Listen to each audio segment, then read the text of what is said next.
Selamat siang anak-anak. Pada video kali ini Ibu akan menjelaskan tata cara menghitung dan mencatat transaksi pendiskontoan piutang wesel. Piutang wesel ini bisa juga disebut sebagai wesel tagih. Nah, wesel tagih ini pada dasarnya ada dua macam, yaitu wesel tagih yang berbunga dan wesel tagih tanpa bunga. Baik, untuk pembahasan yang pertama, kita akan belajar menghitung untuk pendiskontoan wesel tagih tanpa bunga. Nah, contoh kasusnya bisa anak-anak lihat di LKS kalian pada halaman 50, yaitu untuk kasus PT Kenanga. Baik, kita cermati bersama-sama. PT Kenanga memiliki wesel tagih dengan nominal 150 juta. Tertanggal 2 Juni 2019. Jatuh tempo wesel tagih tersebut adalah 31 Juli 2019. Wesel tersebut kemudian didiskontokan pada tanggal 12 Juni 2019 dengan diskonto 10%. Nah, penjelasan dari soal ini adalah sebagai berikut anak-anak. PT Kenanga memiliki wesel tagih sebesar 150 juta. Wesel tagih ini adalah tanpa bunga. Jatuh tempo wesel tagih 31 Juli 2019. Artinya nanti pada tanggal 31 Juli 2019 PT Kenanga akan menerima uang dari debitur sebesar 150 juta. Namun anak-anak, sebelum tanggal jatuh tempo, yaitu tepatnya tanggal 12 Juni 2019, PT Kenanga menjaminkan wesel tagih tersebut untuk segera memenuhi kebutuhan dananya, sehingga piutang wesel yang seharusnya ia terima pada tanggal 31 Juli dijaminkan untuk mendapatkan pinjaman pada tanggal 12 Juni 2019. Kita akan identifikasi yang pertama, yaitu nilai nominal wesel tagih. Nilai nominal wesel tagih adalah nilai nominal yang tertera di dalam surat wesel, yaitu sebesar 150 juta. Kemudian yang kedua, nilai jatuh tempo. Berhubung wesel tagih yang dimiliki PT Kenanga ini adalah wesel tagih tanpa bunga, maka nilai jatuh tempo wesel tagih tadi adalah sama dengan nilai nominal wesel tagih. Nah, kemudian kita akan menghitung periode diskonto. Piutang tadi, wesel tagih tadi kita diskontokan pada tanggal 12 Juni, sehingga periode diskontonya adalah dari 12 Juni sampai dengan 31 Juli. Nah, jadi periode diskontonya dari 12 Juni sampai 31 Juli. Tahap berikutnya kita harus menghitung berapa jumlah periode diskonto. Periode diskonto untuk kasus ini berarti ada 2 bulan, yaitu di bulan Juni dan bulan Juli. Ada berapa hari di bulan Juni? Nah, ketentuan untuk menghitung jumlah periode diskonto adalah untuk tanggal transaksi tidak dihitung, sementara untuk tanggal jatuh tempo dihitung. Perhatikan, untuk periode diskontonya adalah 12 Juni, sehingga dari 12 Juni sampai dengan 30 Juni, hari menghitungnya kita mulai tanggal 13, sehingga di bulan Juni ada 18 hari. Nah, kita menghitungnya adalah tanggal akhir bulan kita kurangi dengan tanggal transaksi, 18 hari. Kemudian untuk bulan Juli, nah karena di sini jatuh temponya tanggal 31, tanggal 31-nya dihitung, sehingga di bulan Juli ada 31 hari. Nah, sehingga untuk jumlah periode diskontonya ada 18 ditambah 31 hari atau 49 hari. Nah, ini sedikit berbeda dengan pembahasan yang ada di LKS halaman 50, di mana di LKS kalian di sana dituliskan untuk periode diskonto bulan Juni adalah 19 hari. Jadi saya ulang, untuk yang bulan Juni jumlah periode diskonto yang betul adalah 18 hari. Kenapa? Karena tanggal transaksinya atau tanggal 12-nya itu tidak dihitung. Kita menghitungnya mulai tanggal 13. Berikutnya persen diskonto. Wesel tagih tadi didiskontokan dengan tingkat diskonto 10%. Apa yang dimaksud dengan persen diskonto dan nilai diskonto? Persen diskonto atau nilai diskonto dapat diartikan sebagai beban bunga. Mengapa disebut sebagai beban bunga? Perhatikan, PT Kenanga seharusnya akan menerima uang 150 juta pada tanggal 31 Juli. Namun, sebelum tanggal 31 Juli, yaitu tanggal 12 Juni, dia meminjam uang kepada pihak ketiga dengan menjaminkan wesel tagih tadi. Sehingga PT Kenanga kemudian sekarang memiliki utang kepada pihak ketiga selama periode diskonto. Nah, selama periode diskonto itu, maka PT Kenanga akan dikenai dengan beban bunga. Nah, sekarang berapa nilai diskontonya? Nilai diskonto diperoleh dari nilai nominal kita kalikan dengan persen diskonto, kemudian dikalikan dengan jumlah periode diskonto, kemudian kita bagi dengan 360. Nah, hasilnya adalah 2.041.667 rupiah. Sehingga berapa nilai kas yang diterima? Kas yang diterima diperoleh dari nilai nominal wesel tagih atau nilai jatuh tempo, karena kedua nilai ini angkanya sama, dikurangi dengan nilai diskontonya. Sehingga pada saat mendiskontokan tadi, PT Kenanga hanya menerima uang 147.958.333 rupiah. Kemudian untuk menjurnalnya adalah kita debit kas sebesar kas yang diterima, yaitu 147 juta sekian. Nah, kemudian untuk nilai diskonto kita catatkan sebagai beban bunga. Kemudian kita mengkreditkannya dengan akun wesel tagih sebesar 150 juta. Di LKS kalian, akun yang dikredit bukan wesel tagih tetapi piutang wesel didiskontokan. Ini boleh-boleh saja menggunakan akun piutang wesel didiskontokan, hanya saja seharusnya pada saat mendiskontokan wesel ini kita membuat jurnal pendahulunya, yaitu dengan cara mendebit piutang wesel didiskontokan, kemudian kreditnya adalah wesel tagih. Nah, karena di LKS tidak ada jurnal pendahulunya, maka lebih tepat jika transaksi tersebut dicatat langsung dengan mengkredit wesel tagih. Nah, mudah-mudahan penjelasan Ibu untuk mencatat diskonto wesel tagih tanpa bunga bisa dipahami. Ibu ulang sebentar ya.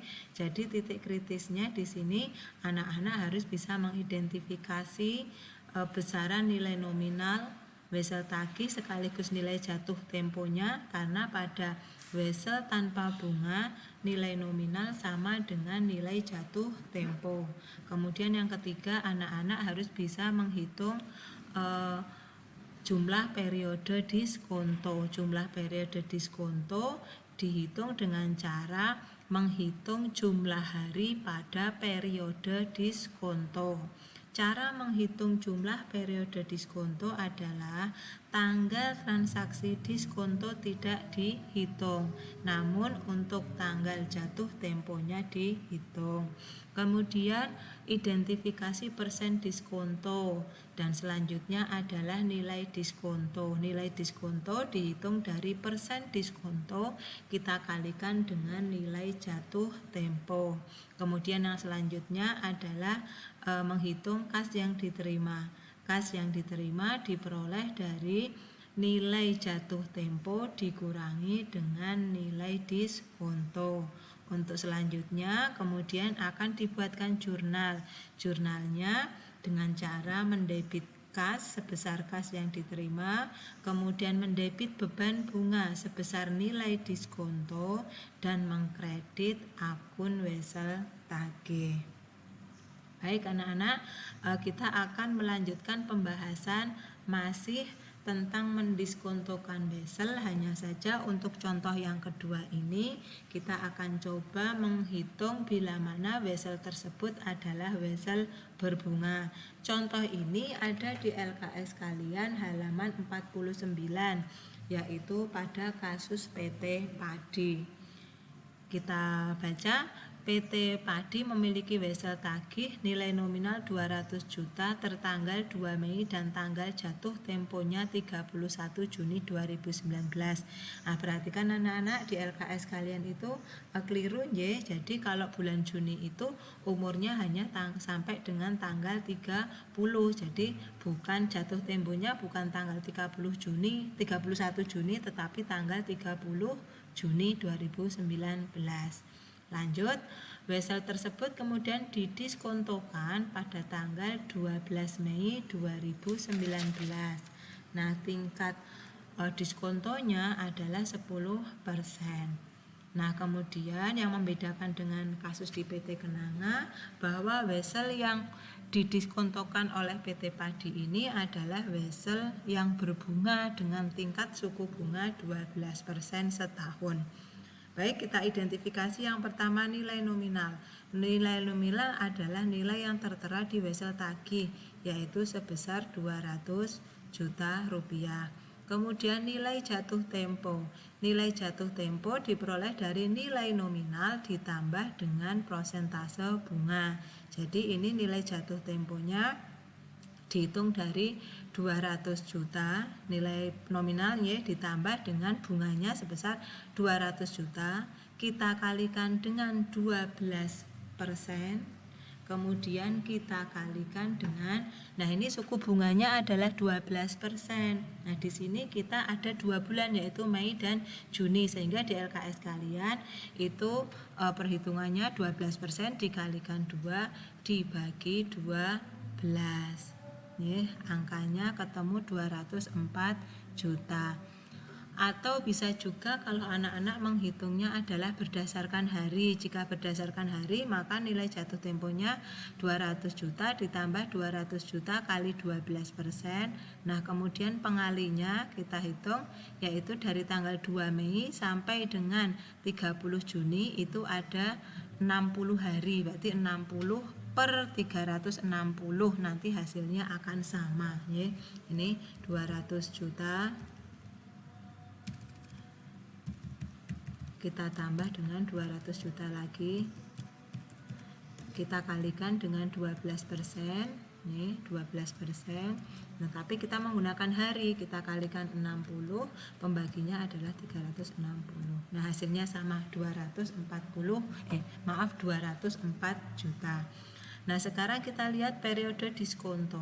Nah tanggal 12 Mei ini didiskontokan. Nah sehingga periode diskontonya mulai 12 Mei sampai kapan? Sampai dengan tanggal jatuh tempo. Nih sehingga periode diskontonya dari tanggal 12 Mei sampai dengan 30 Juni. Nah kemudian kita akan menghitung untuk jumlah periode diskonto bulan Mei. Nah, bulan Mei ada berapa hari, kemudian bulan Juni ada berapa hari. Kita lihat. Nah, yang bulan Juni full ya, berarti ada 30 hari. Nah, untuk yang bulan Mei, untuk yang bulan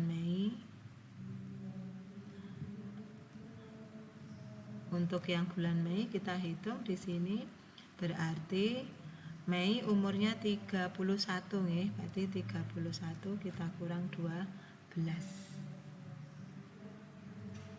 Oke. Mei 31 kurang 12 betul, ada 19 hari. Ya, jadi jumlah periode diskontonya adalah 19 ditambah 30, yaitu sebesar 49 hari. Sekali lagi ini perhitungannya berbeda dengan yang ada di LKS kalian ya. Untuk yang bulan Mei di LKS kalian tertulis 20 hari, sementara hasil perhitungan kita 19 hari. Kenapa? Karena yang tanggal 12-nya tidak kita hitung. Kemudian persen diskontonya tadi adalah 10%. Persen diskontonya adalah 10%. Kemudian berapa nilai diskonto? Nilai diskonto kita hitung dari nilai jatuh tempo. Saya ulang ya di sini. Nilai diskonto berarti nilai jatuh tempo kita kalikan persen diskonto, kita kalikan lagi dengan jumlah periode diskonto, kita bagi dengan 360. Nih, hasilnya 2.776.667. Nah, berapa jumlah kas yang diterima? Ingat, karena di sini weselnya adalah wesel yang berbunga, maka antara nilai nominal dan nilai jatuh tempo berbeda. Nah, jumlah kas yang diterima dihitung dari nilai jatuh tempo dikurangi dengan nilai diskonto. Perhatikan di sini ya. Sehingga pada tanggal 12 Mei ini PT Padi menerima uang sebanyak 201 juta.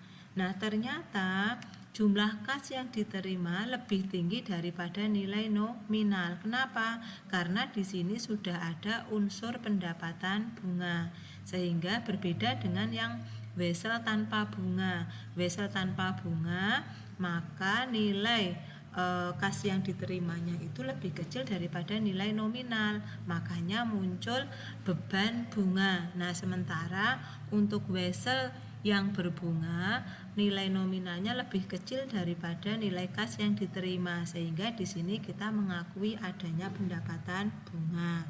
Nah, pendapatan bunga dihitung dari jumlah kas yang diterima dikurangi dengan nilai nominal. Nah, sehingga di sini kita memiliki pendapatan bunga sebanyak 1.223.333. Nah, sekarang bagaimana mencatatnya? Yang pertama kita mencatat kas yang diterima. Nah, kas yang diterima ini kita hitung ya. Kas yang diterima, kita kasih warna hitam dulu. Oke. Yang pertama kita debit kas sebesar berapa? Sebesar kas diterima. Kemudian kita mengkredit adanya pendapatan bunga sebesar pendapatan bunga, dan kemudian yang terakhir adalah wesel tagih. Nah, wesel tagihnya kita kredit sebesar nilai nominal. Nah, ini mudah-mudahan penjelasan Ibu bisa dipahami. Jadi perbedaan antara wesel tagih tanpa bunga dengan wesel tagih dengan bunga pada saat pendiskontoannya adalah untuk nilai diskonto sangat menentukan jumlah kas diterima. Pada wesel tagih yang tanpa bunga, jumlah kas diterima lebih kecil daripada nilai nominal. Nah, selisihnya dicatat dengan akun beban bunga. Sementara pada wesel tagih yang berbunga, maka pada saat mendiskontokan wesel tadi, nilai nominalnya lebih kecil daripada kas diterima. Selisihnya ini nanti dicatat sebagai pendapatan bunga. Demikian penjelasan dari Ibu terkait dengan pendiskontoan wesel tagih atau piutang wesel, baik wesel tagih yang tidak berbunga maupun wesel tagih yang berbunga. Selamat belajar.